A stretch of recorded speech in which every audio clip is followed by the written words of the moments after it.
very good evening.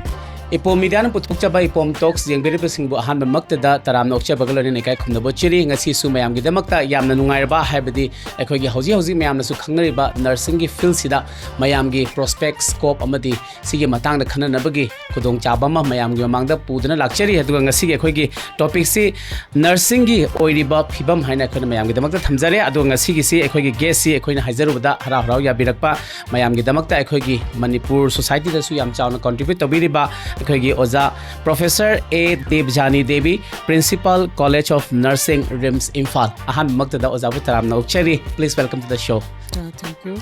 Oza se ekhoina haijabada harau ya birakpase ekhoi aduki matik nungaijai chillaba schedule kai thokpiraga oza ngasi se ekhoina su yamna su maru oibra haina khanjaraga akhogi nursing college ki oza na su yamna chawba responsibilities ama su lobiri loinana nurse aduki matik Manipur da yamna su common su oiba aduga nursing profession se yamna phajarba profession se ekhoigi society da mislead toba kayama yaudaba natte amadi in terms of magi payment, in terms of salary, in terms of duties mayam sida moida yamna akhoigi challenges ka hena piba kayama khoina tajaba ujaba kayama su yawba sida ngasi si khudong chap se lawjaraga ozadagi technicalities ki akhoigi informations kayama su mayam da set on bigi khoina khudong chap da lawjabani ahan basi oza akhoina laksening base nurse ki profession se nurse haise kari no si profession se karama mina lawgadaba no haibaduma akhoigi ozagi oiba akhoigi wakhalom ta tang thambiyo Ahanba magtada aina Ipom Talk pusu yamna mangolo biyo haijaningi plus aibu kaubirakpagi damakta yamna nungaijai maru oina aina profession sigi matangda dongchaba ma pibi basigi samusu thakasare. Thank you. Coming to the topic aina haibiriba hojik nursing haibase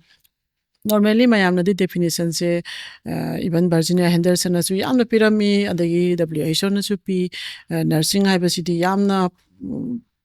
different definitions laikre adumapu saurangna samna haijarabada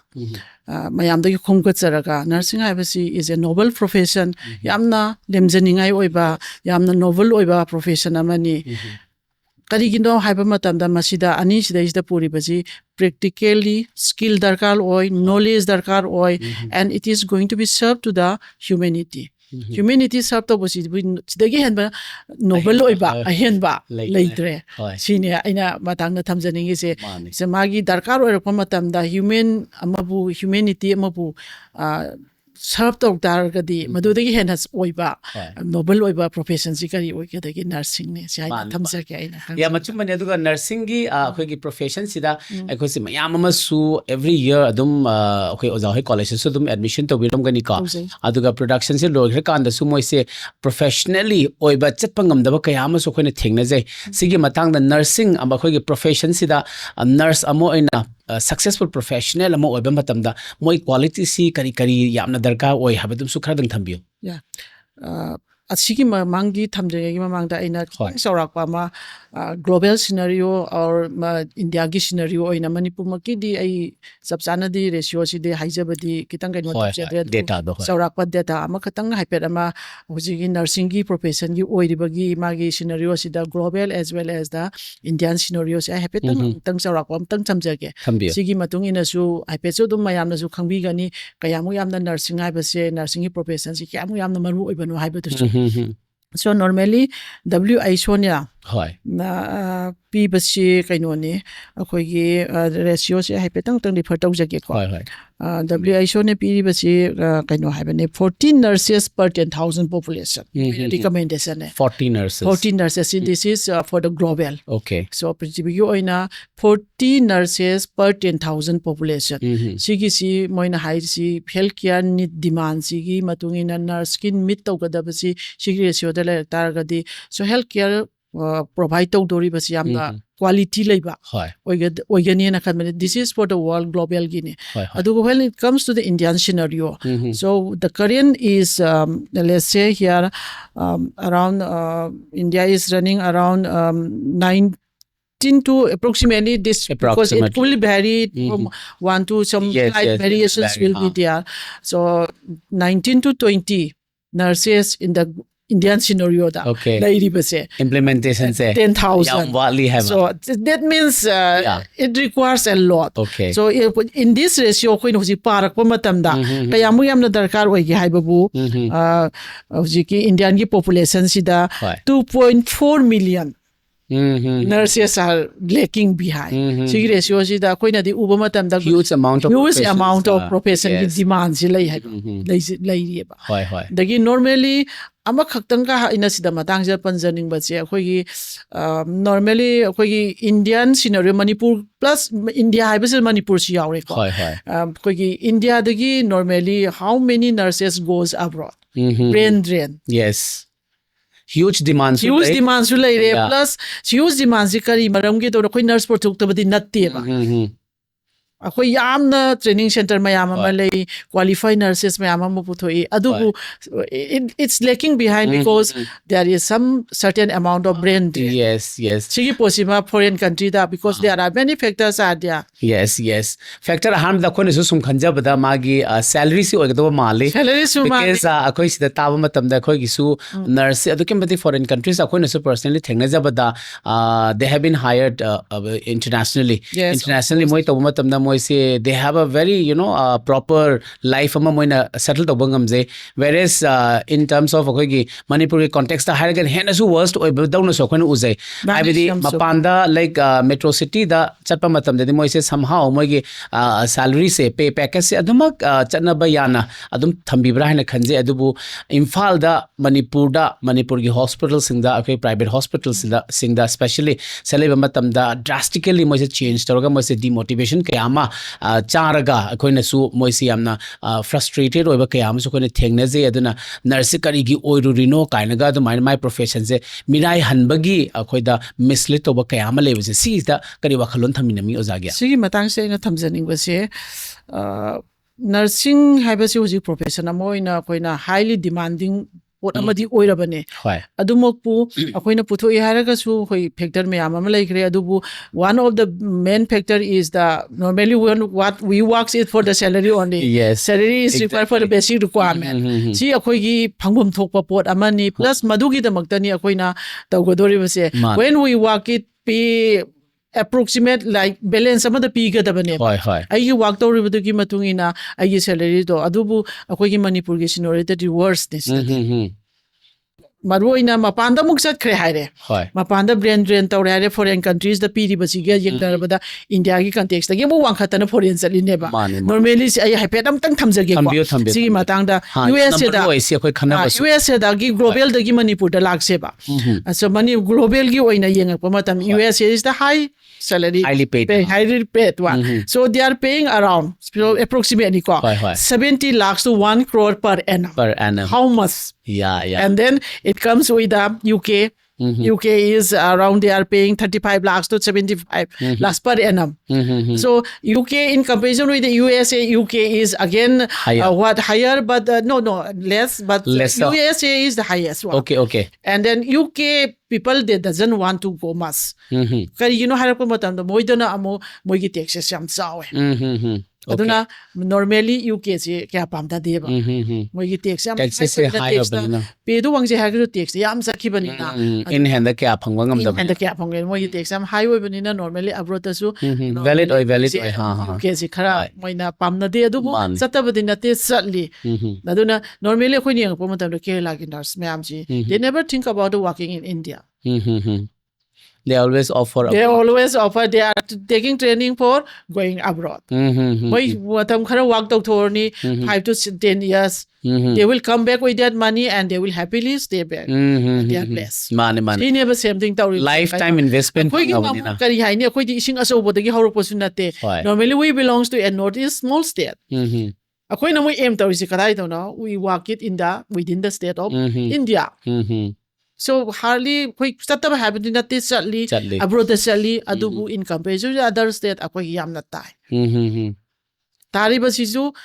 atopogi factor mayam ama lairi. hoi Akoi da home nungsibagi ama laire. Plus akoi da kari haigani knowledge haiba poche koi khujikta di knowledge jautra di karim tangam de. hoi chana pham lai tab Hujiki haiba USA da satpo oitara kasu certain exam they have to pass it. normally NCLEX is the Mm-hmm. one which they have to clear it. Yes. That is bit tough, Mm-hmm. which we require both knowledge and skill. Mm-hmm. Adugi mayamsingdugi factor chisu factor amu oiba yai. Hoy. NCLEX is very tough or different for going abroad, different categories of the test they have to pass it. Mm-hmm. Eligibility test. Hoy. So simasu oiba yai adagi plus another factor maybe they doesn't want to go because of the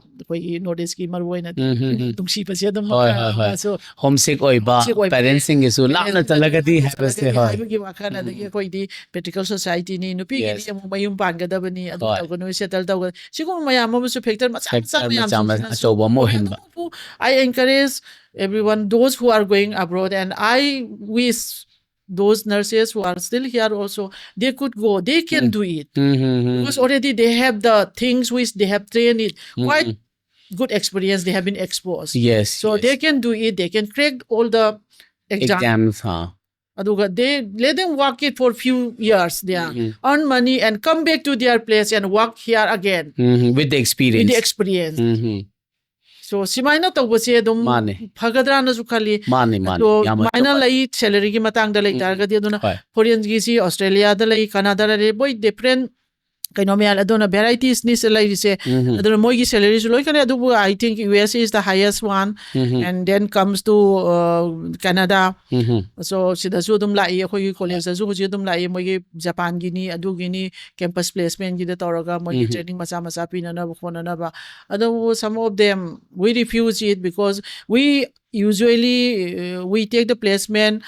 like koina hana placement khuding mo heta lak ya haraga koi loction banate verify tawi kamaina toru kadabano what type of the experience they are going to be exposed adu kai gino haraga matam that is going to be for future so working 5 years is not enough so moina work to do mafam abroad thabane hekta pangchata satya ha verify dori ni kaino chalu dori mafam do karamba mafam do karamba type of experience to phanga dori true you cannot take the risk for them, you cannot take the risk true so ai magi candidate masagi su adagi tawbiriba masamang na su khanjagadabani ai smaina ai gi sigi line ja chani adu itargadi ai sina chani haibodo aduna haina choose torko matamda yamna right choose to ma change aina chaninge na pangchata chatpa yadi adagi ama khakang si matang ja ina panjaning bana koina thaina dagi hauna koina nursing profession se anyone urakpa matamda bedside to work tori batu khaktang hoina uyeba mane so now the role of the nurses are vast oire so they can act as an educator, they can go as a researchers and they can be act as a patient advocate also. Those are various paths. Okay. So nowadays they are giving lots of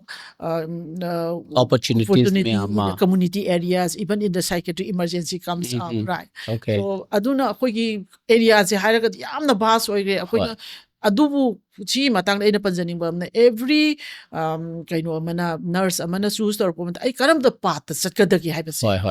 masana sakhangna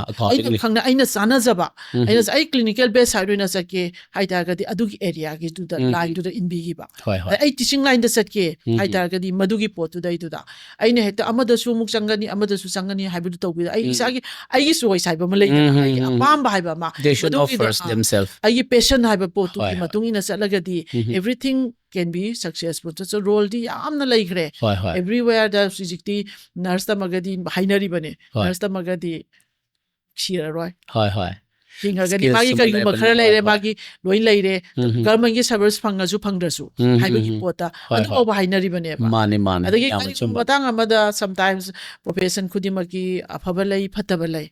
adu sometimes khara amada chalu matam dadi amu haira kani nurse haibadi kaino na kogi handaba kari haini miyang di yeng ko siyawe ba thakta adagi lai kaino toragadi oira roi madi nurse sajangro simasiyama man family khara na sum haidaba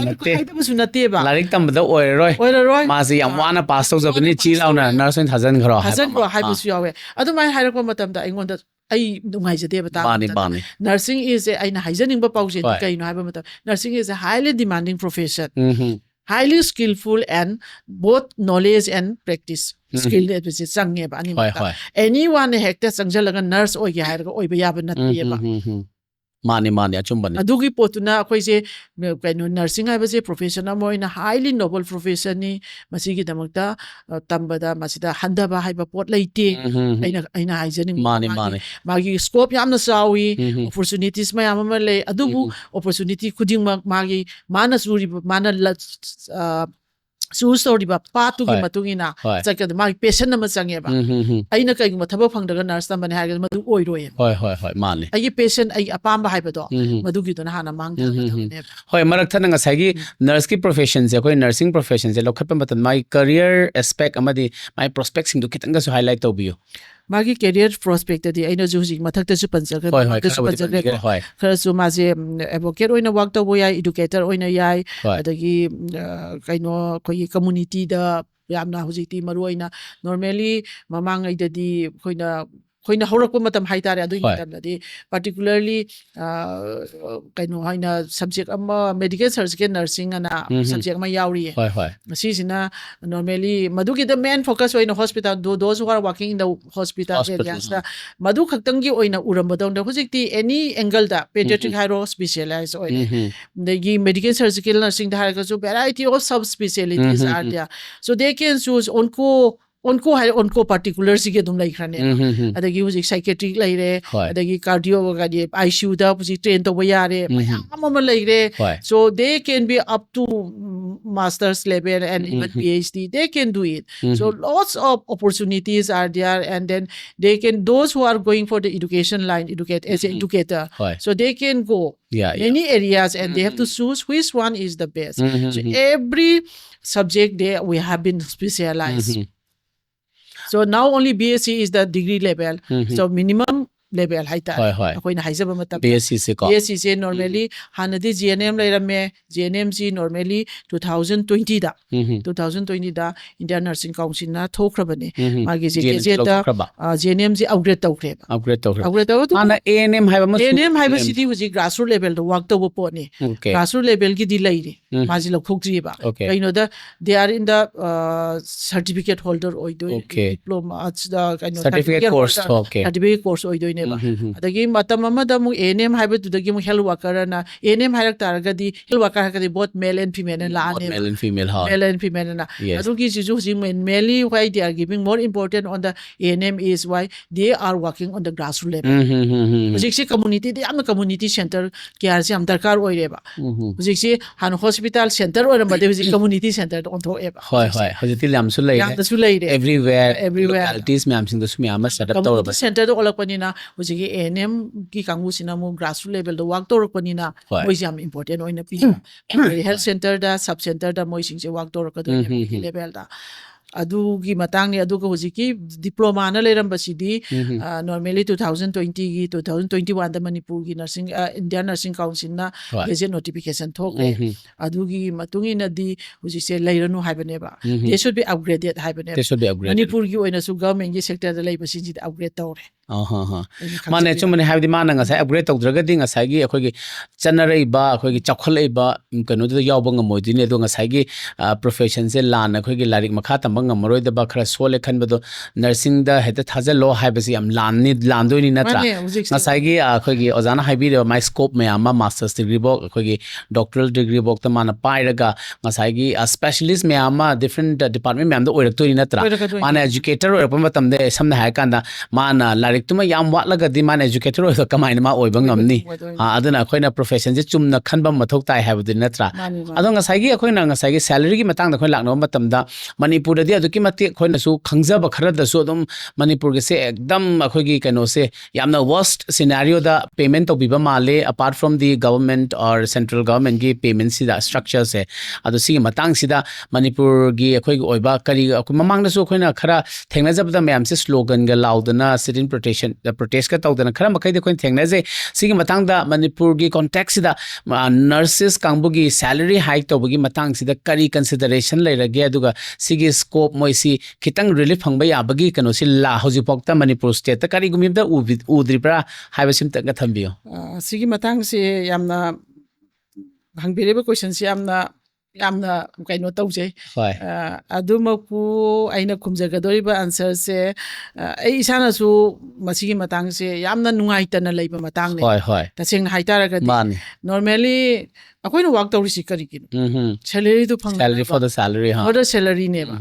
ꯑꯩ ꯋꯥꯛ ꯇꯧꯔꯣꯏ ꯍꯥꯏꯕ ꯅꯠꯇꯦ everyone is working they should be paid yes ꯍꯥꯏꯕꯁꯤꯅꯦꯕ ꯑꯩꯈꯣꯏꯅ ꯂꯩꯒꯗꯕ ꯄꯣꯠꯁꯦ yes yes that is the employee's right but ꯃꯥꯅ ꯊꯕꯛ ꯇꯧꯗꯅ ꯄꯤꯗꯕ ꯑꯣꯏꯔꯒꯗꯤ ꯀꯩꯁꯨ ꯀꯥꯏꯗꯦ ꯃꯥꯅꯦ ꯑꯗꯨꯕꯨ ꯑꯁꯤꯒꯤ ꯃꯇꯥꯡꯗ ꯑꯩꯅ ꯄꯟꯖꯅꯤꯡꯕꯁꯦ ꯃꯅꯤꯄꯨꯔꯒꯤ ꯁꯦꯂꯔꯤ ꯌꯥꯝꯅ ꯂꯣ ꯑꯣꯏꯅ ꯂꯩ ꯗꯥꯏꯔꯦꯛ ꯑꯣꯏꯅ ꯎꯖꯔꯨꯕꯗꯤ ꯅꯠꯆꯗꯦ ꯁꯤ ꯑꯣꯏꯅ ꯑꯩꯉꯣꯟꯗ ꯄꯨꯊꯣꯛꯆꯕꯁꯨ ꯑꯩ ꯈꯪꯖꯗꯦ ꯂꯩꯇ꯭ꯔꯒꯁꯨ maximum ꯗꯤ ꯂꯣꯏ ꯈꯪꯅꯕ ꯉꯥꯛꯇ ꯂꯣꯏꯅ ꯑꯣꯏꯔꯦ ꯈꯪꯗꯕ ꯉꯥꯛꯇꯅꯤ ꯃꯅꯤꯄꯨꯔꯗ ꯄꯦ ꯇꯧꯔꯤꯕꯁꯤꯗꯤ ꯄ꯭ꯔꯥꯏꯚꯦꯠꯀꯤ ꯑꯣꯏꯅ ꯒꯚꯔꯟꯃꯦꯟ ꯁꯦꯛꯇꯔꯒꯤꯗꯤ ꯌꯥꯎꯗꯦꯀꯣ ꯁꯤꯗ ꯄ꯭ꯔꯥꯏꯚꯦꯠ ꯁꯦꯛꯇꯔꯗꯗꯤ Manipur is the worse yes situation in India ꯑꯩꯅꯕꯨ ꯍꯥꯏꯖꯧ ꯍꯥꯏꯔꯒ mani ꯑꯩꯕꯨ ꯍꯥꯏꯖꯧ ꯍꯥꯏꯔꯒꯗꯤ ꯁꯤ ꯃꯇꯥꯡꯗꯗꯤ ꯑꯗꯨꯕꯨ ꯁꯤꯒꯤ ꯃꯇꯥꯡꯁꯤꯗ TNAIꯅ ꯇ꯭ꯔꯦꯟ ꯅꯔꯁꯦꯁ ꯑꯦꯁꯣꯁꯤꯌꯦꯁꯟ ꯑꯣꯐ ꯏꯟꯗꯤꯌꯥꯅ ꯀꯦꯁ ꯇꯧꯈꯤꯕꯅꯦ ꯍꯣꯏ ꯃꯣꯏ 2016ꯗ ꯑꯗꯨꯒꯤꯁꯤ 2016ꯗꯒꯤ ꯀꯦꯁ ꯇꯧꯔꯒ ꯁꯨꯄ꯭ꯔꯤꯝ ꯀꯣꯔꯠꯅ order ama taagibane Hoi. moise haise moina taagiba order sigi matung inadi 50 bedded labor hospital amada nursing na work tok taragadi daily wage mogi wages si 20,000 na minimum oigadabani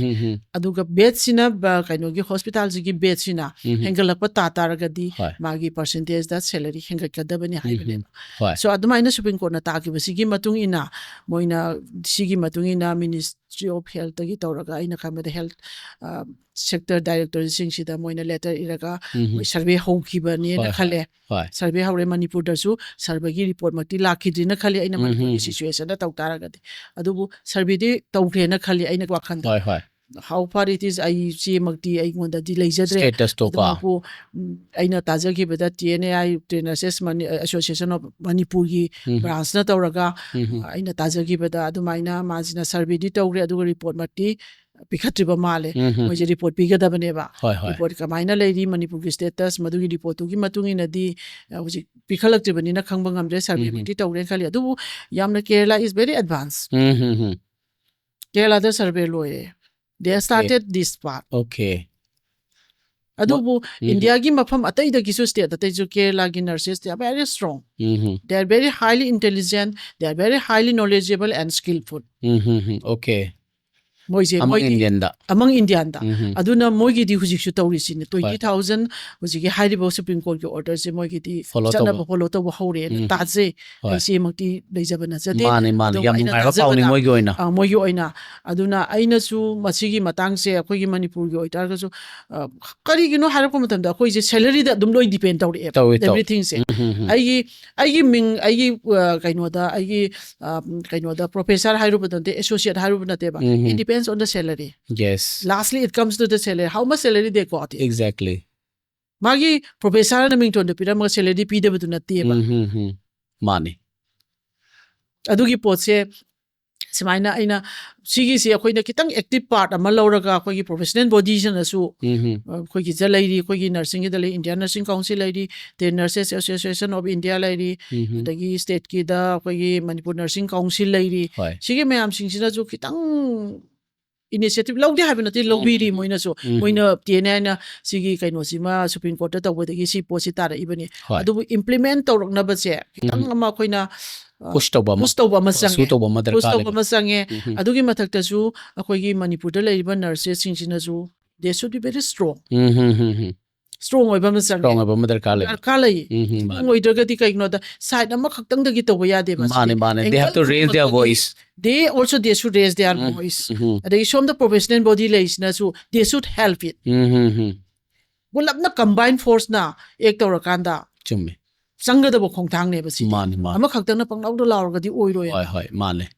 ngasi ga khoi podcast da mayam tabi raga mois kitang strong oiba akoina motivation mo oijaraga yam thuna su solution je lakpo oibirasanu haina thamjage aduga kitang na thaibada khoi hospital sing da work toriba nurses sing se siga patient party ki coordination si wat pa khone su marak marak ta thengne haibidi not all the time aduga marak marak ta dum akhoi se mois argument laiba maybe amogi work pressure henban oidora workload wa henban oidora or maybe nurses haibasi ꯁꯤꯗꯤ ꯃꯌꯥꯝꯅ ꯑꯗꯨꯝ ꯈꯪꯅꯔꯦ ꯃꯅꯤꯄꯨꯔꯗꯗꯤ night ꯁꯤꯐꯁꯦ ꯀꯌꯥ ꯇꯧꯅꯗꯕꯁꯦ nurses ꯀꯥꯡꯕꯨꯗꯤ compulsory ꯑꯗꯨꯝ ꯑꯣꯏꯔꯒ ꯂꯩꯔꯤꯕꯅꯤꯀꯣ ꯑꯍꯦꯟꯕ ꯃꯣꯏꯗ ꯀꯩꯅꯣꯝꯃ ꯆꯦꯂꯦꯟꯖꯦꯁ ꯃꯌꯥꯝ ꯑꯃ ꯂꯩꯕꯅꯤꯅ ꯁꯤꯅ ꯑꯣꯏꯗꯣꯏꯔꯥ ꯑꯗꯣ ꯁꯤꯒꯤ ꯃꯇꯥꯡꯁꯤꯗ ꯄꯣꯏꯟꯠ ꯑꯣꯐ ꯚ꯭ꯌꯨ ꯈꯔꯗꯪꯒ ꯊꯝꯕꯤꯌꯨ ꯍꯥꯏꯕꯗꯤ ꯃꯤꯁꯑꯟꯗꯔꯁꯇꯦꯟꯗꯤꯡ ꯑꯩꯈꯣꯏꯅ ꯀ꯭ꯔꯤꯌꯦꯠ ꯇꯧꯔꯛꯄꯁꯦ patient party and the nurses ꯃꯥꯅꯦ ꯁꯤꯅꯦ ꯗꯤꯁ ꯏꯁ ꯗ ꯀꯔꯤ ꯍꯥꯏꯅꯤ ꯁꯤꯗꯤ ꯑꯗꯨꯝ ꯍꯦꯜꯊ ꯄ꯭ꯔꯣꯐꯦꯁꯅꯦꯜ ꯅꯔꯁꯤꯡ ꯈꯛꯇ ꯅꯠꯇꯅ ꯁꯤꯒꯤ ꯍꯦꯜꯊ ꯁꯦꯛꯇꯔꯗ ꯂꯥꯛꯄꯁꯤꯒꯤꯗꯤ ꯈꯔꯗꯤ ꯒꯦꯞ ꯂꯩꯅꯩ ꯑꯗꯨꯒ ꯄ꯭ꯔꯣꯕ꯭ꯂꯦꯝꯁꯦ ꯑꯗꯨꯝ ꯊꯣꯛꯑꯕꯅꯦ ꯍꯣꯏ ꯃꯁꯤꯒꯤꯁꯤ ꯀꯔꯤ ꯍꯥꯏꯇꯥꯔꯦ ꯍꯥꯏꯕꯗ ꯃꯦꯟ ꯄ꯭ꯔꯣꯕ꯭ꯂꯦꯝꯗꯤ ꯀꯩꯅꯣ ꯍꯥꯏꯕ ꯃꯇꯝꯗ ꯑꯩꯈꯣꯏꯒꯤ ꯄ꯭ꯔꯖꯥ ꯑꯃꯅ ꯑꯦꯛꯁꯄꯦꯛ ꯇꯧꯕꯗꯣ ꯍꯣꯏ they are highly expecting expectation ꯃꯣꯏꯒꯤ expect ꯑꯃꯗꯤ ꯇꯧꯔꯤꯗꯅ ꯃꯣꯏꯅ ꯑꯩꯈꯣꯏꯗ ꯋꯥꯡꯅ expect ꯇꯧꯕꯁꯤ ꯌꯥꯝꯅ high ꯑꯣꯏꯅ expect ꯇꯧꯕ ꯑꯗꯩ plus ꯁꯣꯝꯗꯒꯤ ꯂꯥꯛꯄꯗꯨꯒ ꯑꯅꯤꯁꯤ contrast ꯆꯠꯅꯕꯗꯣ ꯑꯗꯨꯒꯤ ꯄꯣꯠꯇꯅꯦꯕ ꯁꯣꯝꯗꯁꯨ ꯍꯥꯏꯖꯕꯒꯤ ꯋꯥꯅꯤ ꯑꯩꯈꯣꯏ ꯊꯣꯛꯇꯕ ꯅꯠꯇꯦ ꯁꯤꯒꯤ ꯊꯧꯗꯣꯛꯁꯤ ꯑꯗꯨꯝ ꯊꯣꯛꯏ ꯃꯣꯏꯒꯤ high expectationꯗꯨꯅ ꯋꯥꯡꯃꯟꯈꯤꯕ ꯑꯗꯩ plus ꯁꯣꯝꯗꯒꯤꯁꯨ ꯍꯧꯖꯤꯛꯀꯤ ꯑꯩꯅ ꯍꯥꯏꯖꯔꯤꯕ ꯑꯩꯈꯣꯏꯒꯤ ꯏꯟꯗꯤꯌꯥꯟ ꯁꯤꯅꯔꯤꯑꯣꯗ ꯀꯌꯥꯝ ꯍꯦꯟꯅ ꯅꯔꯁ ꯀꯩꯅꯣ ꯍꯥꯏꯕꯁꯦ ꯑꯗꯨꯝ ꯃꯐꯝ ꯈꯨꯗꯤꯡꯃꯛꯇ ꯋꯥꯠꯂꯕꯅꯦꯕ ꯏꯟꯗꯤꯌꯥꯒꯤꯗꯤ ꯑꯗꯨꯅ ꯃꯣꯏꯗꯁꯨ ꯋꯥꯛꯂꯣꯗꯁꯤ ꯑꯗꯨꯝ ꯍꯦꯜꯂꯒ ꯂꯩꯔꯦ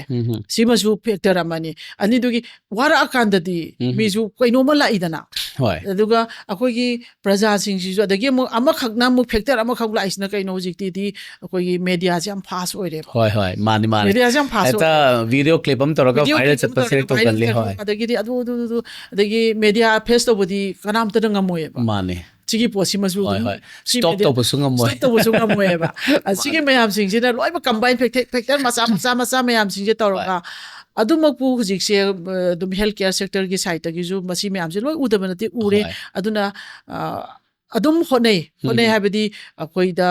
ꯑꯗꯨꯝ ꯃꯁꯤꯒꯤ IPR interpersonal relationship ꯍꯥꯏꯕꯁꯤ ꯌꯥꯝꯅ ꯃꯊꯧ ꯇꯥꯔꯦ ꯁꯤꯒꯤ ꯃꯇꯥꯡꯗ ꯁ꯭ꯀꯤꯜꯁ ꯈꯔꯗꯤ ꯑꯦꯛꯁꯇ꯭ꯔꯥ ꯃꯣꯏꯗ ꯀꯩꯅꯣ ꯇꯧꯕ ꯑꯃ ꯁꯤꯒꯤꯗ ꯀꯃꯥꯏꯅ ꯗꯤꯜ ꯇꯧꯔꯛꯀꯗꯒꯤ ꯃꯤ ꯈꯨꯗꯤꯡꯃꯛꯀꯤ ꯏꯆꯤꯟ ꯏꯅꯥꯎꯃꯛꯇꯕꯨ ꯈꯦꯠꯅꯩ ꯑꯗꯨꯕꯨ ꯑꯩꯈꯣꯏꯅ ꯃꯁꯤꯒꯤ ꯃꯌꯥꯝꯁꯤꯗ ꯇ꯭ꯔꯦꯟ ꯇꯧꯔꯕ ꯃꯇꯨꯡꯗ ꯑꯗꯨꯅ ꯁꯤꯒꯤ ꯑꯦꯔꯤꯌꯥꯁꯤ ꯍꯧꯖꯤꯛ ꯏꯝꯐꯦꯁꯤꯁ ꯄꯤꯔꯦ ꯍꯦꯜꯊ ꯀꯦꯌꯔ ꯁꯦꯛꯇꯔꯒꯤ ꯁꯥꯏꯠꯇꯒꯤꯁꯨ ꯑꯩꯈꯣꯏꯒꯤ ꯏꯚꯟ ꯑꯩꯈꯣꯏꯅ ꯇꯥꯛꯄ ꯃꯇꯝꯗꯁꯨ ꯑꯩꯈꯣꯏꯒꯤ ꯌꯥꯎꯔꯤꯕꯅꯦ ꯁꯤꯒꯤ ꯄꯣꯠꯁꯦ ꯌꯥꯝꯅ ꯆꯥꯎꯅ ꯌꯨꯅꯤꯠ ꯑꯃ ꯑꯣꯏꯅ ꯏꯟꯇꯔꯄꯔꯁꯅꯦꯜ ꯃꯤ ꯍꯥꯏꯕꯁꯤ ꯍ꯭ꯌꯨꯃꯦꯟꯅꯤ ꯗꯤꯜ ꯇꯧꯔꯛꯀꯗꯣꯏ ꯍ꯭ꯌꯨꯃꯦꯟ ꯕꯤꯍꯦꯕꯤꯌꯔꯁꯤꯅꯦꯕ ꯃꯤ ꯑꯃꯒ ꯃꯥꯟꯅꯗꯦ ꯂꯥꯛꯏꯕ ꯄꯦꯁꯦꯟ ꯈꯨꯗꯤꯡꯃꯛ ꯑꯃꯠꯇ ꯃꯥꯟꯅꯔꯣꯏ ꯃꯥꯒꯤ ꯇꯣꯉꯥꯟꯕ ꯌꯨꯅꯤꯛꯅꯦꯁ ꯂꯩꯒꯅꯤ ꯑꯗꯒꯤ ꯃꯣꯏꯒꯤ ꯍꯥꯏ ꯑꯦꯛꯁꯄꯦꯛꯇꯦꯁꯟ ꯂꯩꯒꯅꯤ ꯁꯤ ꯃꯌꯥꯝꯁꯤꯗ ꯗꯤꯜ ꯇꯧꯔꯛꯄ ꯃꯁꯥꯅ ꯇꯥꯕꯅꯦꯕ ꯁꯤ ꯃꯌꯥꯝꯁꯤꯗ ꯇꯧꯔꯒ IPR ꯐꯒꯠꯍꯜꯂꯒꯗꯤ ꯄꯕ꯭ꯂꯤꯛ ꯔꯤꯂꯦꯁꯟ ꯐꯒꯠꯍꯜꯂꯒꯗꯤ ꯃꯁꯤꯒꯤ ꯄ꯭ꯔꯣꯕ꯭ꯂꯦꯝꯁꯤꯗꯤ ꯁꯣꯜꯕ ꯇꯧꯒꯅꯤꯅ ꯈꯜꯂꯤ ꯑꯗꯨꯒ ꯍꯦꯜꯊ ꯁꯦꯛꯇꯔꯒꯤ ꯁꯥꯏꯠꯇꯒꯤꯁꯨ ꯃꯁꯤꯒꯤ ꯃꯇꯥꯡꯗ ꯌꯥꯝ ꯀꯟꯅ ꯍꯣꯠꯅꯩ ꯍꯥꯏꯕꯁꯦ IPR ꯔꯤꯂꯦꯁꯟꯁꯤꯞ ꯐꯖꯅꯕ interpersonal relationship ꯐꯖꯅꯕ with the society ꯑꯗꯨꯝ ꯍꯣꯠꯅꯩꯅꯁꯨ ꯈꯟꯖꯩ ꯑꯗꯣ ꯍꯣꯏꯅꯁꯨ ꯑꯩꯈꯣꯏꯒꯤ ꯀꯣꯂꯦꯖꯀꯤ ꯁꯥꯏꯠꯇꯒꯤꯁꯨ ꯑꯗꯨꯝ ꯑꯩꯈꯣꯏꯒꯤ ꯁ꯭ꯇꯨꯗꯦꯟꯒꯤꯗ ꯀꯔꯤꯀꯨꯂꯝꯗ ꯑꯗꯨꯝ ꯃꯦꯟ ꯐꯣꯀꯁ ꯄꯤꯔꯒ ꯑꯗꯨꯝ ꯇꯝꯕꯤꯔꯦꯕ ꯀꯥꯡꯕꯨ ꯃꯥꯅꯤ ꯌꯥꯝ ꯅꯨꯡꯉꯥꯏꯖꯩ ꯁꯤ ꯇꯥꯕꯗ ꯍꯥꯏꯕꯗꯤ ꯃꯌꯥꯝꯗ ꯑꯩꯈꯣꯏꯒꯤ ꯃꯤꯁꯑꯟꯗꯔꯁꯇꯦꯟꯗꯤꯡ ꯑꯃ ꯂꯩꯇꯕ ꯅꯠꯇꯦ ꯑꯗꯨꯒ ꯄꯦꯁꯦꯟ ꯄꯥꯔꯇꯤ ꯍꯥꯏꯁꯤꯗꯤ ꯗꯦ help cum up with ꯁꯔꯇꯟ emotions ꯂꯥꯛꯄꯅꯤꯅ ꯑꯗꯨꯅ ꯅꯔꯁꯦꯁ ꯀꯥꯡꯕꯨ ꯅꯣꯠ ꯑꯣꯟꯂꯤ ꯗ ꯅꯔꯁꯦꯁ ꯏꯚꯟ ꯗ ꯗꯣꯛꯇꯔꯁꯨ ꯈꯤꯇꯪ ꯑꯟꯗꯔꯁꯇꯦꯟ ꯇꯧꯗꯕ ꯌꯥꯎꯔꯛꯇꯕ ꯅꯠꯇꯦ ꯁꯤꯒꯤ ꯃꯇꯥꯡꯗ ꯃꯣꯏꯁꯦ ꯍꯤꯠ ꯑꯥꯔꯒꯨꯃꯦꯟꯒꯨꯝꯕ ꯇꯧꯅꯔꯛꯄ ꯍꯦꯛ ꯌꯥꯎꯏ ꯑꯗꯨꯅ ꯑꯩꯈꯣꯏꯅꯁꯨ ꯑꯩꯈꯣꯏꯒꯤ ꯃꯤꯗꯤꯌꯥꯗ ꯀꯩꯗ ꯑꯃꯨꯛ ꯎꯔꯛꯏꯁꯦ ꯍꯥꯏꯗꯤ ꯀꯩꯁꯨ ꯑꯩꯈꯣꯏꯅ ꯊꯣꯛꯍꯟꯅꯤꯡꯗꯕ ꯊꯧꯗꯣꯛ ꯀꯌꯥ ꯊꯣꯛꯂꯛꯄꯁꯨ ꯀꯌꯥ ꯑꯃ ꯌꯥꯎꯏ ꯁꯤꯗꯩꯁꯤꯗ ꯑꯩꯈꯣꯏꯅ ꯑꯩꯈꯣꯏꯒꯤ ꯑꯣꯖꯥꯅꯀꯣ ꯅꯔꯁꯤꯡꯒꯤ ꯄ꯭ꯔꯣꯐꯦꯁꯟꯁꯦ ꯂꯩꯕꯒꯤ ꯀꯩꯅꯣꯗ ꯑꯦꯛꯁꯄꯤꯔꯤꯌꯦꯟꯁꯇ ꯁꯤꯒꯨꯝꯕꯁꯦ ꯀꯃꯥꯏꯅ ꯇꯧꯔꯒꯗꯤ ꯑꯩꯈꯣꯏꯅ ꯈꯤꯇꯪꯗꯤ ꯃꯤꯇꯤꯒꯦꯠ ꯇꯧꯕ ꯌꯥꯕ ꯈꯤꯇꯪꯗꯤ ꯑꯩꯈꯣꯏꯅ ꯃꯤꯅꯤꯃꯥꯏꯁ ꯇꯧꯕ ꯌꯥꯕꯒꯦ ꯍꯥꯏꯕꯗꯨꯃꯁꯨ ꯈꯤꯇꯪ ꯊꯝꯕꯤꯌꯨ ꯍꯥꯏꯕꯗꯤ ꯅꯔꯁꯀꯤ ꯁꯥꯏꯠꯇꯁꯨ ꯄꯦꯁꯦꯟ ꯄꯥꯔꯇꯤꯒꯤ ꯁꯥꯏꯠꯇꯁꯨ ꯄꯦꯁꯦꯟ ꯄꯥꯔꯇꯤꯅ ꯉꯥꯛꯇ ꯆꯨꯝꯃꯦ ꯍꯥꯏꯕꯁꯨ ꯌꯥꯗꯦ ꯅꯔꯁ ꯉꯥꯛꯇꯅ ꯆꯨꯝꯃꯦ ꯍꯥꯏꯕꯁꯨ ꯌꯥꯗꯕ ꯌꯥꯎꯔꯛꯄꯅꯤꯅ ꯁꯤꯗꯤ ꯌꯥꯝꯅ ꯑꯩꯈꯣꯏꯒꯤ ꯗꯦꯂꯤꯀꯦꯠ ꯑꯣꯏꯕ ꯌꯥꯝꯅꯁꯨ ꯀꯩꯅꯣ ꯀꯩ ꯍꯥꯏꯕ ꯇꯥꯔꯦ ꯑꯩꯈꯣꯏꯅ ꯍꯦꯛꯇ ꯀꯃꯦꯟꯠꯁ ꯄꯤꯕ ꯌꯥꯗꯕꯁꯨ ꯑꯣꯏꯕꯅꯤꯅ ꯑꯗꯨꯕꯨ ꯑꯩꯈꯣꯏꯒꯤ ꯑꯣꯖꯥꯒꯤ ꯑꯦꯛꯁꯄꯤꯔꯤꯌꯦꯟꯁ ꯂꯣꯡ ꯇꯔꯝ ꯑꯦꯛꯁꯄꯤꯔꯤꯌꯦꯟꯁ ꯂꯥꯛꯄ ꯃꯇꯝꯗ ꯑꯩꯈꯣꯏ ꯄꯦꯁꯦꯟ ꯁꯥꯏꯠꯀꯤꯁꯨ ꯈꯤꯇꯪ ꯕ꯭ꯔꯦꯛ ꯐꯥꯕꯒꯤ ꯅꯔꯁꯤꯡꯒꯤ ꯁꯥꯏꯠꯇꯩꯁꯨ ꯈꯤꯇꯪ ꯕ꯭ꯔꯦꯛ ꯐꯥꯕꯒꯤ ꯈꯤꯇꯪ ꯑꯩꯈꯣꯏꯒꯤ ꯑꯣꯄꯤꯅꯤꯌꯟꯗꯨ ꯈꯦꯠꯅꯔꯕ ꯃꯇꯝꯗꯗꯤ ꯑꯅꯤꯃꯛꯇꯣ ꯑꯗꯨꯝ ꯂꯣꯏꯅꯃꯛ ꯄꯨꯊꯣꯛꯅꯔꯛꯄꯤꯅꯦ ꯃꯥꯅꯦ ꯑꯗꯨꯅ ꯑꯟꯗꯔꯁꯇꯦꯟꯗꯤꯡ ꯍꯥꯏꯕ ꯄꯣꯠꯁꯦ ꯑꯗꯨꯒ ꯍꯧꯖꯤꯛꯀꯤ ꯔꯤꯂꯦꯁꯟꯁꯤꯞ ꯁꯣꯁꯥꯏꯇꯤꯒ ꯑꯗꯒꯤ ꯂꯩꯔꯤꯕ ꯃꯐꯝꯁꯤ ꯀꯩꯅꯣꯁꯤꯒ ꯀꯦꯌꯔ ꯄ꯭ꯔꯣꯚꯥꯏꯗꯔꯁꯤꯡꯁꯤꯒ ꯒꯨꯗ ꯔꯤꯂꯦꯁꯟꯁꯤꯞ ꯑꯗꯒꯤ ꯃꯥꯒꯤ ꯇꯣꯉꯥꯟꯕ ꯑꯩꯈꯣꯏꯒꯤ ꯅꯔꯁꯤꯡ ꯍꯥꯏꯔꯒꯁꯨ ꯑꯗꯒꯤ ꯑꯦꯅꯤ ꯄ꯭ꯔꯣꯐꯦꯁꯟ ꯑꯃꯒꯤ ꯏꯊꯤꯛꯁ ꯃꯌꯥꯝ ꯑꯃ ꯂꯩꯌꯦꯕ ꯑꯩꯈꯣꯏꯒꯤ ꯏꯊꯤꯛꯁꯇ ꯌꯥꯎꯖꯔꯕ ꯄꯣꯠꯅꯦꯕ ꯁꯤꯒꯤ ꯄꯣꯠꯁꯦ ꯑꯗꯣ ꯁꯝꯇꯥꯏꯝꯁ ꯑꯦꯖ ꯑꯦ ꯑꯩꯒꯤ ꯁꯤꯆꯨꯋꯦꯁꯟꯗꯅꯤ ꯈꯪꯗꯦ ꯏꯊꯤꯛꯁ ꯃꯌꯥꯝꯁꯦ ꯀꯥꯎꯔꯛꯄꯗꯧꯅ ꯇꯧꯋꯦꯕ ꯑꯩꯈꯣꯏꯒꯤ ꯑꯦꯅꯤ ꯄ꯭ꯔꯣꯐꯦꯁꯟꯁꯤꯡꯁꯤꯅ ꯃꯁꯤꯒꯤ ꯃꯌꯥꯝꯁꯤꯡꯁꯦ ꯑꯩꯈꯣꯏꯗ ꯑꯃꯨꯛ ꯔꯤꯃꯥꯏꯟ ꯇꯧꯔꯒ ꯑꯩ ꯏꯊꯤꯛꯁ ꯑꯗꯨ ꯌꯥꯎꯈꯤꯕꯅꯤ ꯑꯗꯨꯅ ꯑꯩ ꯍꯥꯏꯕꯁꯤ ꯀꯩꯅꯣ ꯑꯩꯁꯤꯒꯤ ꯇꯝꯃꯛꯄ ꯃꯇꯝ ꯑꯩꯒꯤ ꯏꯊꯤꯛꯁꯇ ꯌꯥꯎꯔꯕꯅꯦꯕ I should have a good relationship interpersonal relationship with the patient with the society because we are working to the mankind ꯁꯤꯒꯤꯁꯤꯗꯤ ꯂꯦꯡꯕ ꯌꯥꯗ꯭ꯔꯕ ꯄꯣꯠꯅꯦꯕ ꯑꯗꯨꯒꯤ ꯄꯣꯠꯇꯨꯅ ꯑꯩꯈꯣꯏꯒꯤ ꯏꯁꯥꯗꯁꯨ ꯏꯊꯤꯛꯁꯇ ꯌꯥꯎꯔꯕ ꯄꯣꯠꯇꯣ ꯑꯩꯈꯣꯏ ꯑꯃꯨꯛꯅ recall tꯧba ama changi remind tawjaba isa ithanda remind tawjaba ama changeba hoi ai kamaina behave tawgadagi haibase sigi site gi su healthcare professional site gi particularly for the gi nursing site gi su sigi posima di changeba hoi hoi adagi moina su haibagi wane tasen haitari moidi praja gi di mane society gi di they are coming moidi akoi kaino sida yora kanda mafam sida yora ai thawai kan gani ai KRPB gani na lakadori ne mane moigi site su sumi bane ba mane amada hainai ne doctors are the go ne hainari mane isorgumbani hainari ne naam se hospital chani ne chat kana su expected and smile na ne haina lakuna te ba phani haraga lakadori ne si doro bu ai phani lakadori mane sigi si healthcare professionals understand to we ma thau tai de plus adagi mu praja dagi su kaino doctor khuding moina loi kalani haiba ngamba pot na te hoi dadi mi haibani akoi je lai makti na tabani na soiba mayam amasu lakho yai adu medical gi dadi negligence yade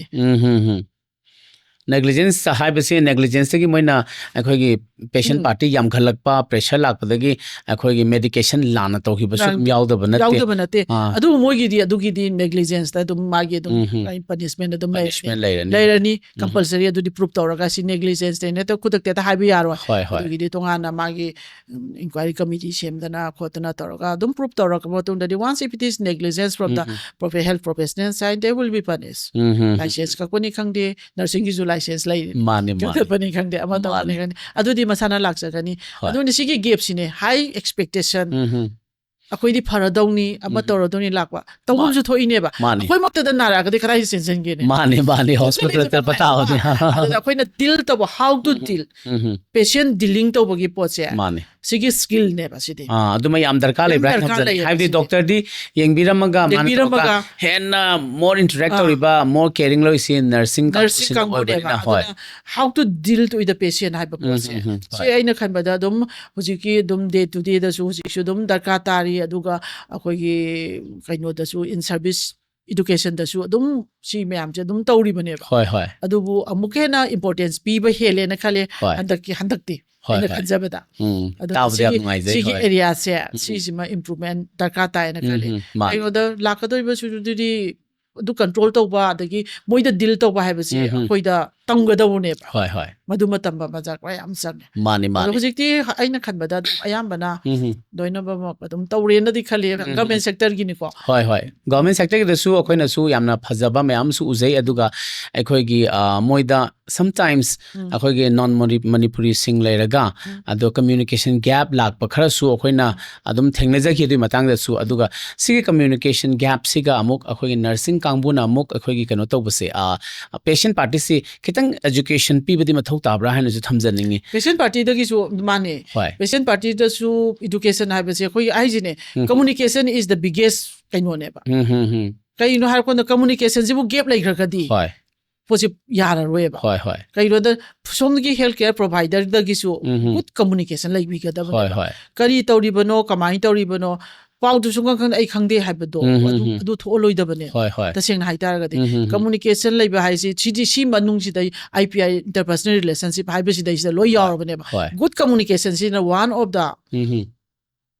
relationship develop to magi bond semgat pa je sine ba once moina trust to ki ba matam da moi ju khanga doi ne ba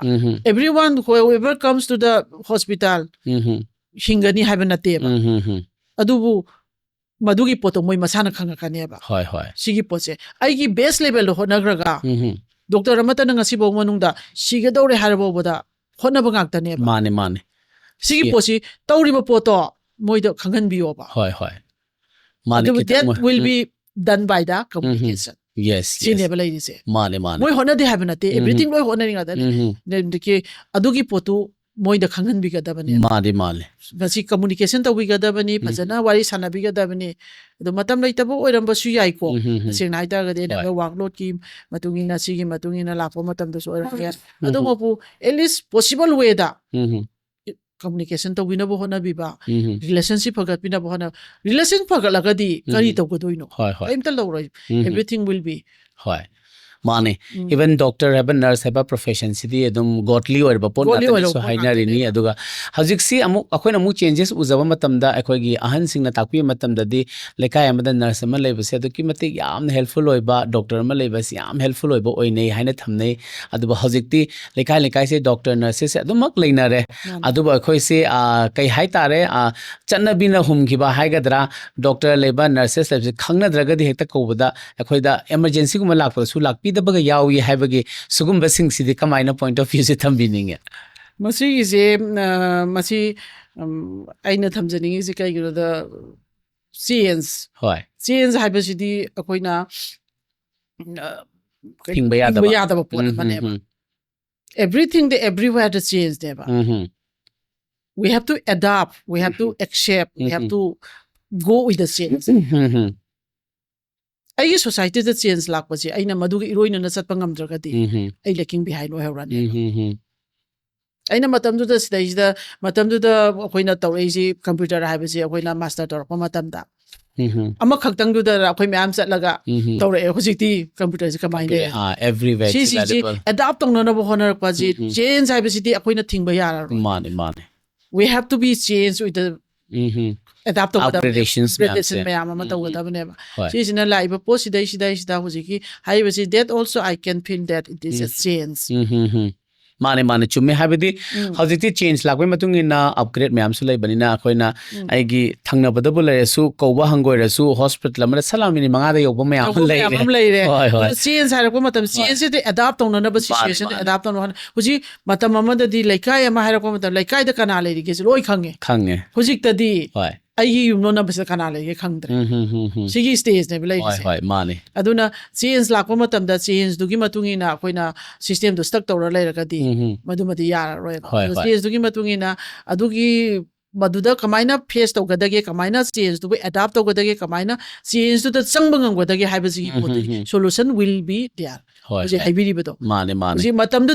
doctor ना से hospital में सना भनबते तम answer जी everything is possible for our service is there जी special highly specialised anything द जी एनीथिंग द एनी टाइम द सलोबा स्पेशलाइज्ड तुम फंगने speciality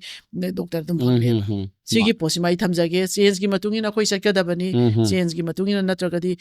world is changing. We need to we have to adapt with that. Upgrade ourselves. I don't know. We have to. हम फजरो. adapt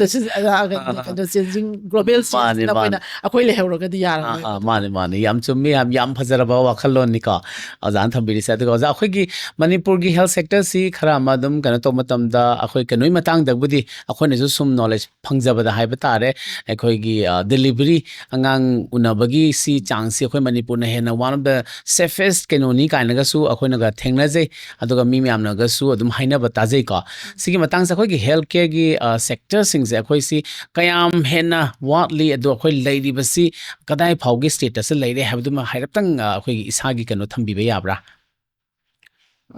kainogi sigi healthcare के sector से अखोई दसु अदुम hospital सिंग करिका से अदुम हंगत नदी को हांग बदी अदु अखोई से enough ओइरब्रा अदुगा comparatively with other states ता अखोई से अदुम वाट लिब्रा है न खन बिब्रा अदुगी दी comparatively अखोई की मरुइना अखोइना यंगको मतमदा सौरंग हाइतारगदी अखोई की दी in comparison अखोई की दी वाट लिन लौजनी होय because ngasai ओजान से थंबी की दना 10,000 population द 40 nurses दरकार ले हैना होय अखोई population दे दुकी याम में अदुगा hospital से लिंक है तारगसु अखोई साइदा सिटी एरिया दा खरा खतंग लाइबसी खतनी अदुगा नॉर्मली अखोई in comparison with the other states of India होय वाली ना लोजे वाली नत्रा अदुगा एरिया खुजी मरु ओइना हारपो मतमदा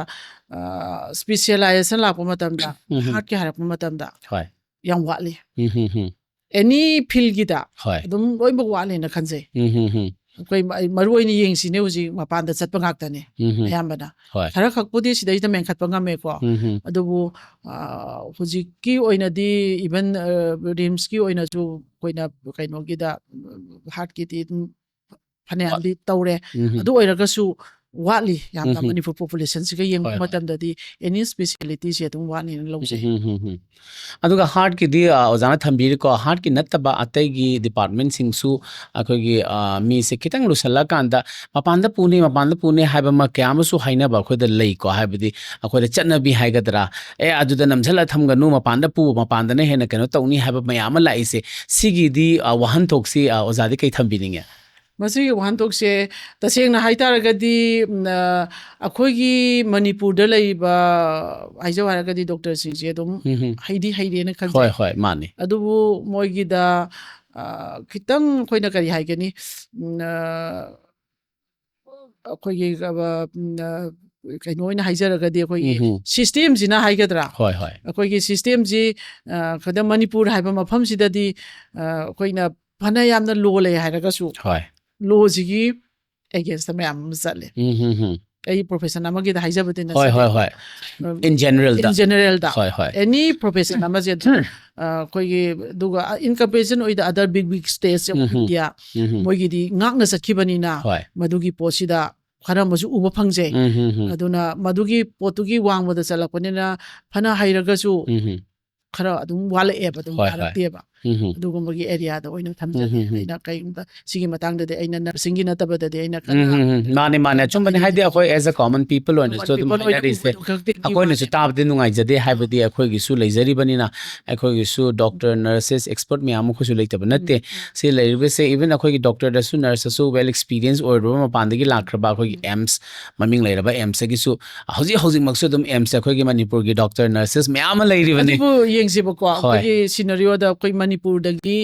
ꯊꯣꯛꯈꯤꯕꯁꯤꯡꯁꯦ ꯌꯥꯝꯅ ꯁꯛꯁꯦꯁꯐꯨꯜ ꯑꯣꯏꯅ ꯃꯄꯥꯟꯗ ꯂꯩꯔꯤꯁꯤꯡꯁꯦ ꯗꯦꯠ ꯃꯤꯟꯁ ꯃꯅꯤꯄꯨꯔ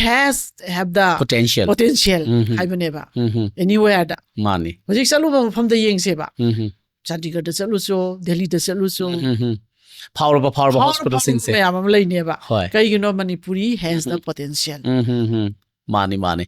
ꯑꯗꯣ ꯑꯩꯈꯣꯏꯒꯤ ꯅꯔꯁꯀꯤ ꯄ꯭ꯔꯣꯐꯦꯁꯟꯁꯦ ꯑꯩꯈꯣꯏꯒꯤ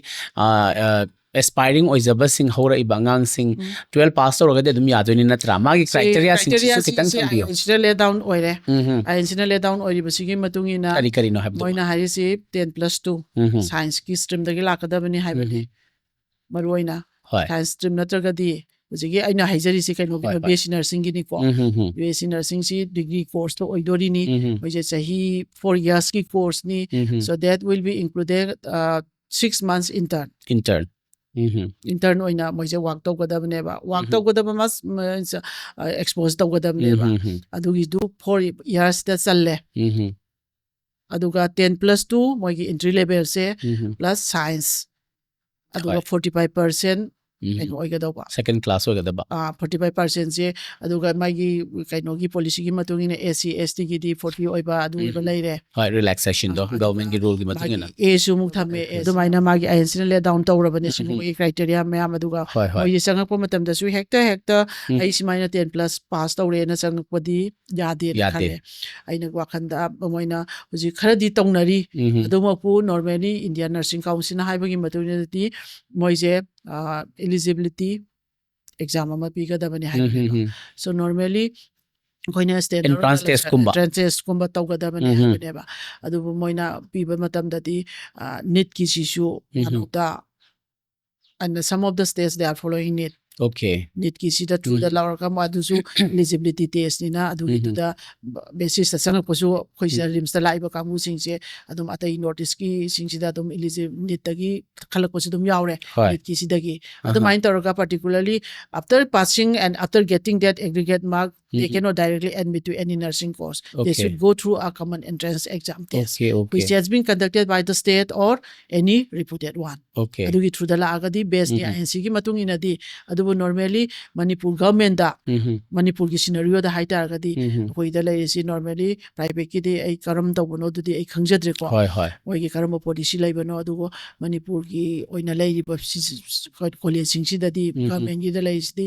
ꯔꯤꯝꯁꯀꯤ ꯑꯣꯏꯔꯒꯁꯨ ꯃꯅꯤꯄꯨꯔꯒꯤꯗ ꯍꯧꯖꯤꯛ ꯊꯣꯛꯂꯛꯑꯅꯤ ꯍꯧꯖꯤꯛ 10+2ꯒꯤ ꯄꯩꯈꯥ ꯍꯥꯏꯗꯣꯔꯛꯄ ꯃꯇꯝ ꯄꯨꯂꯞꯁꯤꯒꯤ ꯑꯣꯏꯅ ꯀꯩꯅꯣꯗ ꯊꯣꯛꯂꯛꯑꯅꯤ BDSꯀꯤ ꯊꯣꯛꯂꯛꯀꯅꯤ ꯑꯗꯩ ꯐꯥꯔꯃꯥꯁꯤꯒꯤ ꯊꯣꯛꯂꯛꯀꯅꯤ ꯃꯦꯗꯤꯀꯦꯜ ꯗꯥꯏꯔꯦꯛꯇꯔꯅ ꯐꯣꯔꯝ ꯊꯥꯔꯛꯀꯅꯤ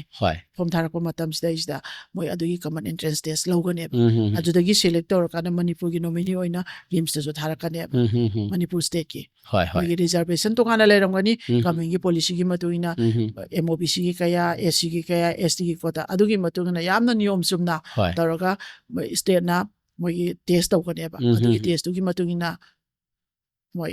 ꯈꯜꯂꯒ ꯊꯥꯔꯛꯄ ꯉꯥꯛꯇꯅꯦꯕ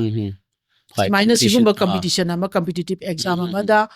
ꯇꯧꯔꯒ ꯈꯜꯂꯨ ꯍꯥꯏꯕꯅꯦꯕ INCꯒꯤ ꯃꯇꯨꯡ ꯏꯟꯅ ꯅꯤꯌꯣꯝꯗ ꯑꯗꯣ ꯑꯩꯈꯣꯏ ꯃꯅꯤꯄꯨꯔꯒꯤ ꯑꯣꯏꯅ ꯒꯚꯔꯟꯃꯦꯟꯠ ꯁꯦꯛꯇꯔꯗ ꯂꯩꯔꯤꯕꯁꯤꯡꯁꯤꯗꯤ ꯑꯗꯨꯃꯥꯏꯅ ꯂꯣꯏ ꯇꯧꯋꯦ ꯈꯜꯂꯦ ꯑꯗꯨꯒ ꯉꯁꯥꯏꯒꯤ ꯍꯣꯏ ꯒꯚꯔꯟꯃꯦꯟꯠ ꯁꯦꯛꯇꯔ ꯇꯝꯕꯁꯤꯅꯁꯨ ꯈꯔ ꯀꯩꯅꯣ ꯑꯣꯏꯕꯅꯤꯅ ꯈꯤꯇꯪꯁꯨ ꯃꯣꯏꯅꯁꯨ ꯀꯩꯅꯣ ꯑꯣꯏꯕ ꯃꯥꯜꯂꯦꯀꯣ ꯈꯤꯇꯪ ꯔꯦꯄ꯭ꯌꯨꯇꯦꯠ ꯀꯩꯅꯣꯗꯒꯤ ꯂꯥꯛꯄꯁꯤꯁꯨ ꯃꯣꯏꯅꯁꯨ ꯀꯩ ꯍꯥꯏꯇꯥꯔꯦ ꯔꯤꯒꯥꯔꯠ ꯑꯃꯁꯨ ꯇꯧꯕꯤꯔꯒ ꯑꯗꯨꯒ ꯁꯤꯒꯤꯉꯁꯥꯏꯒꯤ ꯑꯣꯖꯥꯅ ꯊꯝꯕꯤꯔꯤꯕ 4 years ꯀꯣꯔꯁꯦꯁꯁꯦ ꯂꯣꯏꯔꯒ ꯑꯃꯨꯛ ꯃꯥꯒꯤ ꯏꯟꯇꯔꯟ ꯂꯣꯏꯔ ꯃꯇꯨꯡꯗ ꯃꯣꯏꯁꯤ ꯍꯥꯌꯔ ꯇꯧꯕꯤꯕꯁꯤ ꯀꯃꯥꯏꯅ ꯇꯧꯔꯒꯗꯤ ꯍꯦꯟꯅ ꯃꯣꯏꯁꯤ ꯏꯟꯁꯇꯦꯟꯠ ꯃꯣꯏꯒꯤ ꯒ꯭ꯔꯣꯊ ꯐꯪꯕ ꯌꯥꯕꯒꯤ ꯑꯦꯛꯁꯇ꯭ꯔꯥ ꯃꯣꯏꯗ ꯑꯦꯛꯁꯇ꯭ꯔꯦꯛ ꯇꯧꯕ ꯌꯥꯕꯁꯤ ꯃꯣꯏꯗ ꯀꯔꯤ ꯀ꯭ꯋꯥꯂꯤꯇꯤꯁꯤ ꯑꯦꯛꯁꯇ꯭ꯔꯦꯛ ꯇꯧꯕ ꯌꯥꯏ ꯑꯩ ꯁꯤꯒꯤ ꯃꯇꯥꯡꯗ ꯑꯃꯈꯛ ꯊꯝꯖꯅꯤꯡꯕ ꯊꯝꯕꯤꯌꯨ ꯑꯩꯈꯣꯏꯒꯤ ꯍꯧꯖꯤꯛꯀꯤ ꯁꯣꯝꯅ ꯍꯥꯏꯕꯤꯈꯤꯕꯗ 4 year ꯂꯣꯏꯔꯒ ꯏꯟꯇꯔꯟ ꯍꯥꯏꯕ ꯅꯠꯇꯦ intern is included within that 4 years within that 4 years last part of the last semester 6 months 8 semester ꯑꯔꯣꯏꯕꯒꯤ semester ꯁꯤꯃꯗꯤ ꯃꯣꯏ intern ꯅꯦꯕ intern ꯑꯅ work ꯇꯧꯋꯦ that is the right time for them internꯒꯤ ꯃꯇꯝꯁꯦ explore tꯧꯕꯁꯦ ꯀꯩꯒꯤꯅꯣꯗ that is completely devoted to the development of their skill whatever they learn it from the first year till the 7th semester they have the chances for 6 months for doing intern that time no theory class nothing all practical focus into the practical if they do it their best even they can get NORCET NCLEX nothing aduna aina particularly sigi kaino singsida haijaningbase moina hujiki 6 months ki intern leriba matam sida all varieties skill develop the hoba yare everything se they can do it moina madai free oina akoi theory class latrabani adudai ai smaina lehubani haiba nataba mana yamna devoted oina yamna tamhauna ba high chances ne 6 months se moigi intern period se aduna yamna kaino toba matami sigi matam se moina fully utilize tawraga mana fully develop to hoba yai ba ya nursing di particularly theory knowledge plus practical skills yam darkar layeba sida deba mana hoji patient kamaina loinaraka sigi matam sida deba mana yamna tamu 6 months se continuous ne ba moida tawdori se morning evening night lakani si area different area da toraka doine moigi right place right platform haiba tane moida aduga koina ju khangakpa matam da yengadabse moigi clinical exposure area se si yamna maru oyeba karamba mafamda clinical exposure pirakke haibase sisina moigi development of the skills yamna khenayeba kaigino da khoigi nurse ki di nursing profession gona skill haibase yamna darkar oyeba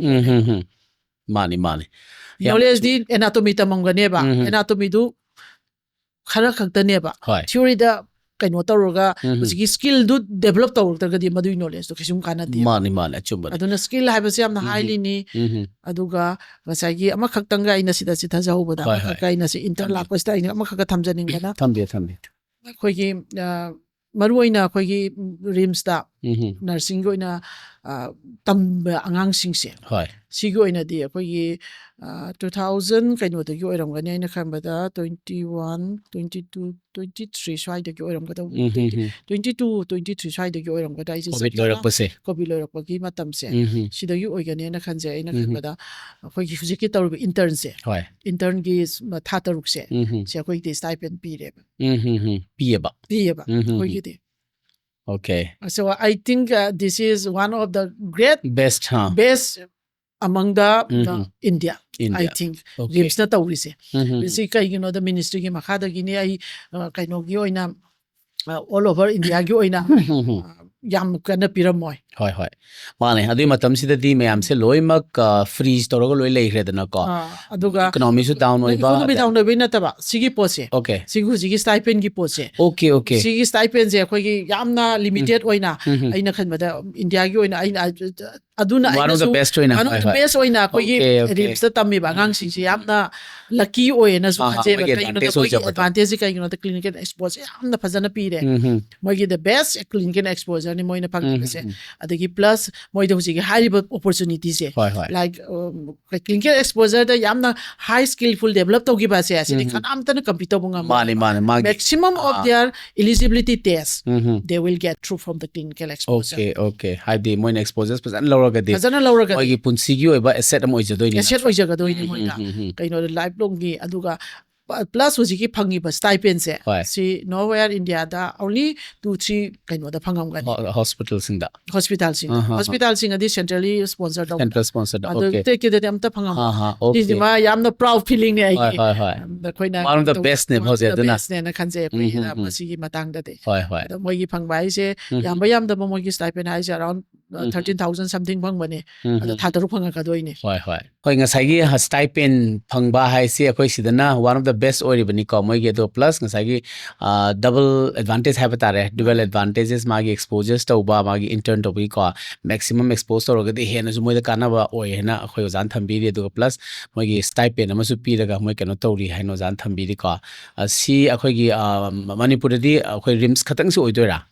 aina khangjabada manipur khatangi na tabida all India gi oina yamam do mande bas base koi central gi sector da laiba koi central institution da re da na koi teams lai ri site aina ministry gi makha da laiba ani khatang do ministry makha da everyone lai re ha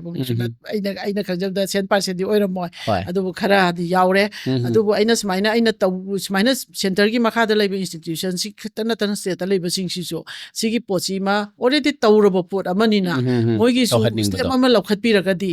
at least adum then profession ama inkal pirak pani dana so why not for the MBBS intern moi start stipend phange moi intern gi kaino phange ado ite why not nurses aduna RIMS na di acknowledge tau dana PB re the ministry na PB re adu maina atai sing sisu how hanninge adu moi gi do hoi how body how why je ta ngasi haire na how goda bana te manipur gi situation khangi baduni ya gi kangi law khong bo ma jangi asi gi myam sin ja khoina voice rise tau ba ama haugraga di sigumba haure ha bese step by step to biro niyo moina sembadina ama yaraga di moi gi di kaino why not what is the difference between the nurses yes in the and the state nurses do na sigi se same ne student nursing ji mane adu iduna moina su minor RIMS na phaba ma tawre haraga di atopan su tawbirakwa aina pamjari si boba mane atopa ma tawre haraga ji reference oina lobiraga atopa state khangtang gi the state ki the sima phare haraga di akoina su reference oina loba yaina that is for the development of the profession true sile maina haijani mane yam chumi habdi adumba upgrade to myam su moina alert oraga moida kari phangdri habdum su moina khangjaba ma thok ta habdi moina hekta mogi workload to the ngata chatpa natta bida ko moi khitang ahen ba wakhan ahen ba khoi mit na kong khitang thokpa ma thok ta habdi natra adu ora kan moi do moi su kai hai tar alert one leraga di moi su mayam gi niom da leriba rules na khoi gi lay down to riba procedures man follow to bungam doi natra adu ga ngasai gi khoi gi oja khoina thamjaba da ngasai gi RIMS ki one su scholarship fazana chauna fazana maming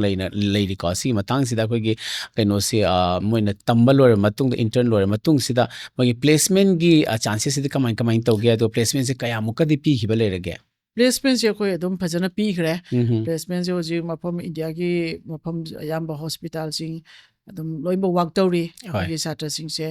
ado si particularly or si badi ina panjara roi si masima haibadu de ina du sab sana de placement jigi maru je koi yam la placement tawjage na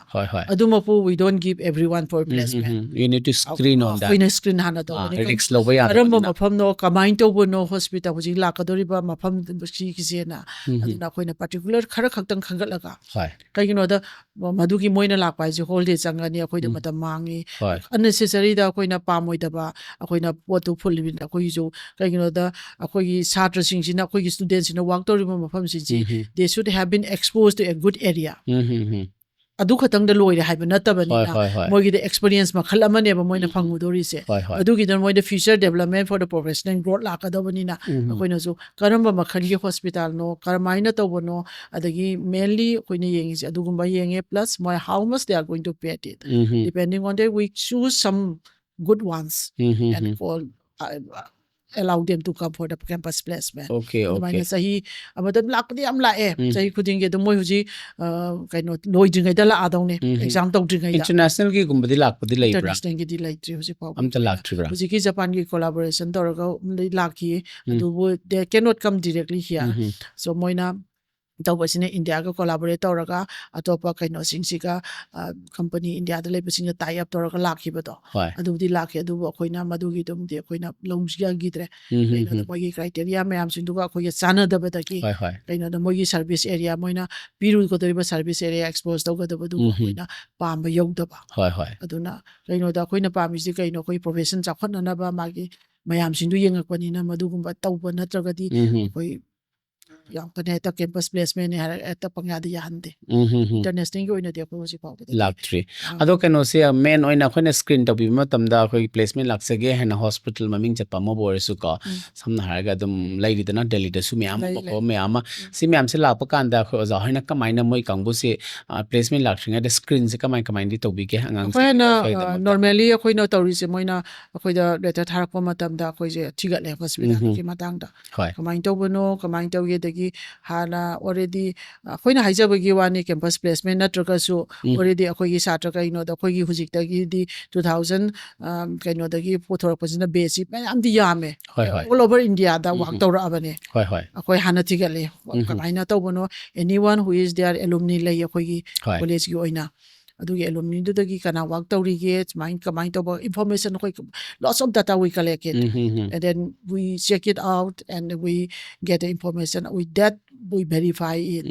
kamai to bono habedo adumagi matungina akoina ACD pharani na koi faculty me am famina raga smai to kana kamai to bana adumaina data me am collector matung da information collector matun akoina decide to simati phagani sidi dum hospital afaba sidi dum ta lot pe yabana mane mayamna dum khangna ra banga tani magi result da khatani phaba na khang to sang mane adumaina adugi potuma khoina information sima hana to matung da khoina maina dum madugi marakta gi 2 3 adum choose tawe aduga dum moi decide to this is all done before the exam okay moi exam ro matung da gi di moi dum moi gi de we cannot hold them moi sakra dawni exam ro no ngan ba da gi di aduna exam to dingai mamang da loima decide to normally my 6 semester ki mamang da bong tawe final gi internal stage sa sudum ali stage so kaino da moi madui du na hekta tawrani habi nate moi na lai si kaino habi matan da moi gi situation da mung ne re taw do ne moi da kai kamai tawa so candidate has the right our student has the right to refuse it also moi na taram matung da they are the one who is going to decide it. We are not the one and they are not the one mane aduna moi da oto karino habi je khangala khoino ju satra encourage tawri jate no campus placement ama lakpa matam da angang student da so khoina hairi se hongle dum hai moi mamang da noina khangning ba noina apamba noigi question leiba queries leiba sindo mayam sin da hango badu clear o hello kaino da nangni work taru ga doisi nangni mafam da nangi patient kaino nangi line du ga sana rabra sigi mayam se choose tor matung da noina decide to goda bani har tawale aduga hayeng moina tor ka doisa hayeng campus placement hausi logja bagi wani wona exam du loira matung exam result out tor matung da registration tor matung da moi work to sakya da bani handaki malakre koi gi dagi 25 khalle hairame 25 khalle hairame akoi gi dagi normally akoi gi sigi rims ki oina di akoi da lai se set yankhai lai bane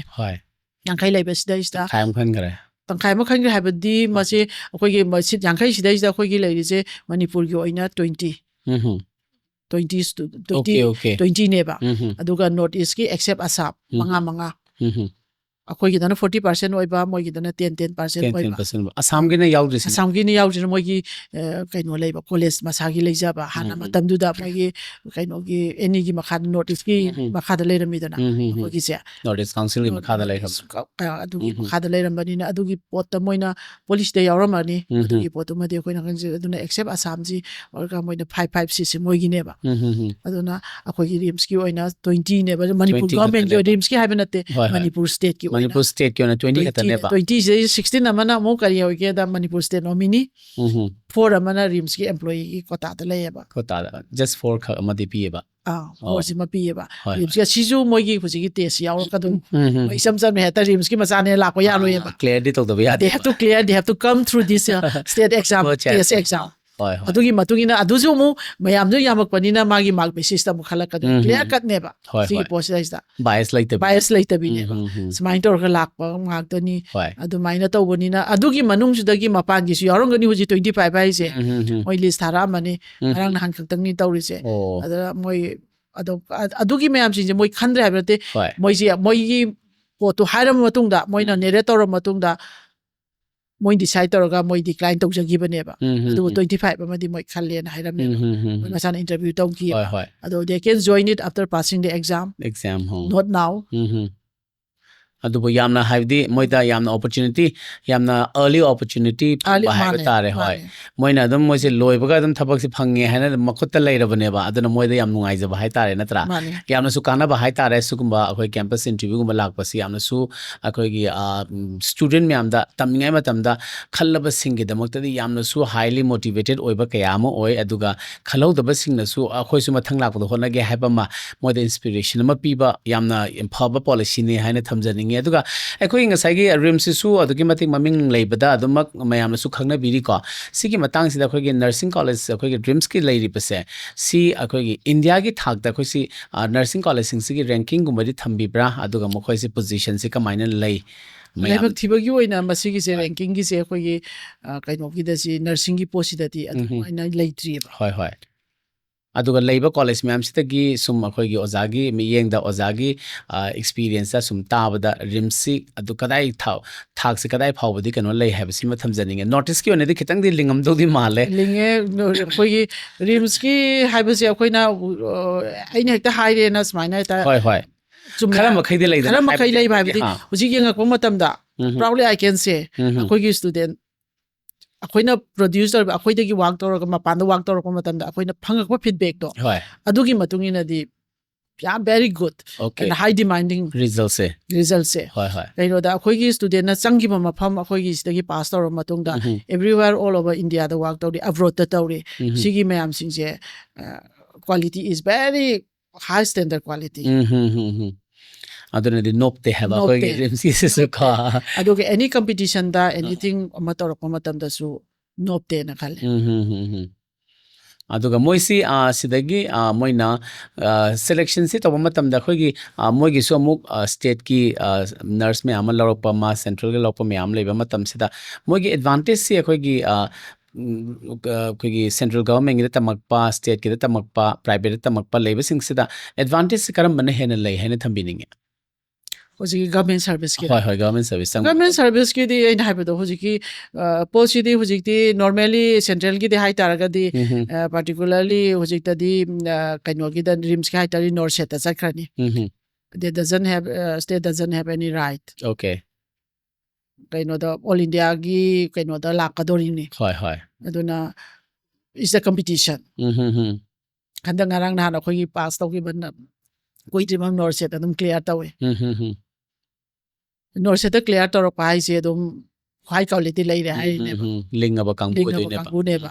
aduna RIMS ki da gi di huji ki mamang gi da gi horaga adum huji north set clear to raga north set da gi adum khala ne habidi masa da lei da bade matungi aduna huji ki in hai se huji ki north set minus ki competitive exam mayam sinje go through the lak panina government service ama phange huji reputed particular institution ama da phange haitar ga di this 6 months the last part of the course ki 6 months intern haiba pose this is the high time they should train themselves moi gi face quite important oi base moi na su prioritize to this all nursing student this is my message but 6 months say utilize it learn it everything they can do it when they learn it within the 6 months full of skill whatever they learn knowledge do sigi areas there is a more high kaino ne ba so I see na yam particularly sema ba syllabus ne ba syllabus na sana ba hoy 21st 2020-21 दगिनेबा all semester onthokhrabane adugi duda hujiki particularly 6 months ki intern se sidai moina semai curriculum se yamna phaba curriculum ne 6 months se lai mai exposure me am si sidai moi high time ne moina se tamau ko da se and nor said everything any competitive exam if they work sincerely they work hard within these 6 months experience to na moi dum clear to mani masada yamna focus oiba masang ba ramana ai intern tawrini ai this there is a theory class lai tamni theory paper lai tamni question cher lai ta ga di it will not bogi pangja bane matra ha mani yam ngai je hadi ozagi pauktak si yamna maru oi aduga oza su akhoi yam successful oiba akhoi gi nursing profession sida principal oiba hai so tarai bane di yade ado ozagi career horko matam de oza kyam kanna akhoi gi challenges kyam lobi khibage hardship kyam thengna bi kapge habduma awa nungai paudam do kitang mati amjang thambi ai se ta cheng na hai ta ga di 1991 91-95 batch ne aina BSc tawjara ko se matam du da di Manipur do khoji more than 17 colleges including private lai re matam du da khoina ta wona Guwahati da ma khak lai BSc nursing tam Kolkata da ma lai Delhi da lai CMC Bella lai very limited one in India competition zu wang ba competition zu wange kano tawraga written test mati tawde moina kano tawraga product selection phange ai gi su phangaga ai su Kolkata da tamjare 91 to 95 BSc da ista adu loira matungda aina tholai adudagi Manipur da mu laaga matungda ai je private da ai normally private di yam kana tawjaramdre gi CBTC na gi palace compound da NGO om lerame adaida around 1 year mu work toramaga luckily I say Mizoram gi moige indi dum hana dei hongna aina teaching line sida dum aim torka laksabane ba ada I teaching line aina dum particularly pamjabani na dudagi I gi passion hai tare I gi line se teaching line haibagi wakhan I service ki even single one I have not appeared in Manipur working in the service section I single interview yaw gi de single apply tau de ba I gi line abo straight clear cut I gi di teaching line da hoy aduna I NGO do that 1 year join tau jarame adugi matung sida is Mizoram gi sikiri pansana khangnari se sidagi moi gi anoba BSc nursing gi course gi link khalak ba moi adusu ministry gi makhani Minister of Health and Family Welfare gi matanuri any sigi any gi makhada notice san kaino gi makhada lerame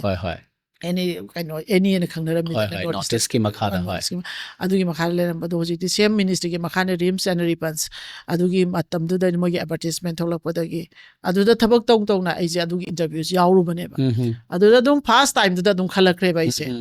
adu da gi toroga ise da teaching line da ne dum state adum laikre adagi toroga ai adum aina leiramise adum hujiki pe level am chawe moigi dadi aina matam du leiramise assistant professor oina leirami sidai professor same rank te ina laise ad maming da bu change da wai wa khak ne ba aina ada leirami pay scale da samane adum aina lorga I master adu dagi moina adum deputation da thabi re masters na Bombay da tawjare 2001 to 2003 da adui matam da su master kam ta hangde tamgi haiba matam de heta phangde competition namna high oi ado khoina train da chali bani madugi entrance yawa limited seat so ra ni na seat adu tawraga ai je adumaina khalak podagi ni moina deputation da dum thabiraga I thank to the Ripans also I career development there bani kai gino da akhoi gi Manipur gi scenario ga mapan gi scenario ga am khene Manipur gi di we are very highly concentrated in the household work you nupi amo oi bagi particularly yam the liabilities am sawe ba mo gi responsibility sida ado ai gi di adu gumbo di duma laitre adale ra bani na aduna profession da ngada focus on magi adu it was highly competitive aduna Mizoram na thabak tong do Bombay ta na entrance ya bosali bane master dugi adu luckily I got it in the first attempt everything I got it in the first attempt da loi phangi ba adu main tor adu ne hujik tadi anything yam easy oi re mane Manipur da master hange college hom da hange Bombay tan chatrasu ya yum da le tam ya da hai na isine tamba hai base ai gi line dugi matungi na phajana makhong sengna haurak pade BSc hai bisi level ju ji makha da lai greba